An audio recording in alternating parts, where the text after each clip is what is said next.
IPO market में भी action भरपूर है क्योंकि जैसा कि हम जानते हैं कि स्विगी और साथ ही हुंडई के आईपीओ को लेकर काफ़ी बज़ है। और अब हमारे सूत्रों के मुताबिक से खबर मिली है कि सेबी ने स्विगी के आईपीओ को मंजूरी दे दी है।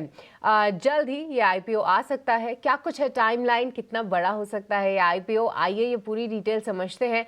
हमारे सहयोगी अंकुर जुड़ चुके हैं हमारे साथ ये पूरी जानकारी लेकर। अंकुर। सूत्रों के मुताबिक मार्केट रेगुलेटर सेबी ने स्विगी के प्री फाइलिंग को मंजूरी दे दी है। यानी कि इसका मतलब ये है कि जो प्री फाइलिंग के आईपीओ डॉक्यूमेंट्स थे वहां पर अब रेगुलेटर की मोहर जरूर लग गई है, लेकिन अभी भी इसके बाद डीआरएचपी की प्रक्रिया बाकी है और उसके बाद फाइनल जो आईपीओ है वो अगले महीने यानी कि दिवाली के आसपास आ सकता है, नवंबर में। हमें सूत्र यही बता रहे हैं कि जो कंपनी ने रूट अख्तियार किया था वो प्री फाइलिंग का किया था, जहां पे कॉन्फिडेंशियल रखी जाती है इंफॉर्मेशन। कई कंपनियों का यह मानना था कि उनकी जो इंफॉर्मेशन पब्लिक हो जाती है उससे आईपीओ में दिक्कत होती है, तो सेबी से यहां पे उसको मंजूरी मिल रही है, यानी कि प्रोसेस में आसानी होगी। और अब डीआरएचपी में फाइनल डिटेल्स देखने को मिलेंगे कि आईपीओ में क्या साइज है, क्या कंपनी की मंशा है। तो डीआरएचपी कम से कम 21 दिनों तक खुला रहना चाहिए। उसके बाद फाइनल जो रेड हेयरिंग प्रोस्पेक्टस है वो उस पर मंजूरी आ सकती है सेबी की, लेकिन ये जो पूरी प्रक्रिया है यहाँ पे 1 से 1.5 महीने का वक्त लग सकता है। तो उम्मीद ये जताई जा रही है कि नवंबर तक जो आईपीओ है स्विगी का, यानी कि दिवाली के आसपास स्विगी का आईपीओ आ सकता है। के आसपास स्विगी का आईपीओ आ सकता है और जो टेंटेटिव रकम है वो भी हमने स्क्रीन पर डाली है, कंपैरिजन फिगर भी डाला हुआ है। एक काम करते हैं, राहुल घोष से दोनों, एक तो जिसका तो चार्ट अवेलेबल ही नहीं है स्विगी क्योंकि लिस्ट ही नहीं हुआ, अभी आईपीओ नहीं आया, लेकिन जोमेटो में कितनी स्ट्रेंथ है ये चेक जरूर किया जा सकता है क्योंकि कंपटीशन आएगा। कई बार कंपटीशन आता है ना तो आपको नीचे भी लेके जाता है और आपको नया एक फेज़ भी देता है।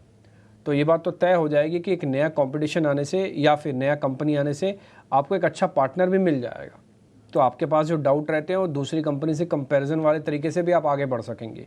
राहुल जी जरा देख के बताइए, जोमेटो 291 का, वैसे बहुत सारी ब्रोकिंग हाउसेस की रिपोर्ट्स है जिसको बड़े बड़े टारगेट देती हैं, कईयों ने तो 500 तक के टारगेट भी दिए हुए हैं। जरा आपका व्यू पॉइंट, ताकत, स्ट्रेंथ कितनी है इसमें? तो डेफिनेटली काउंटर पे अभी भी बहुत स्टीम बचा हुआ है। आपके शो में 175 लेवल से जोमेटो सजेस्ट करते हुए आए, आई थिंक 6 और 7 टाइम्स एक लॉन्ग कॉल दिया है विद डिफरेंट टारगेट्स। अभी भी करंट मार्केट प्राइस अगर किसी का अबाउट 1 साल का नजरिया है, एक और 25 to 30% अपसाइड स्टॉक में पॉसिबिलिटी है, that is to 390 395 levels possibility है। करंट प्राइस की अगर बात करें और कोई एक एंट्री ढूंढना चाहते हैं तो 281 पे बाय कर सकते हैं और स्टॉप लॉस 267 पे रख सकते हैं। आई रिपीट, 281.5 पे बाय कर सकते हैं, स्टॉप लॉस 267 267.5। ये एक इंटरमीडिएट बाय लेवल हो सकता है शॉर्ट टर्म में जोमेटो।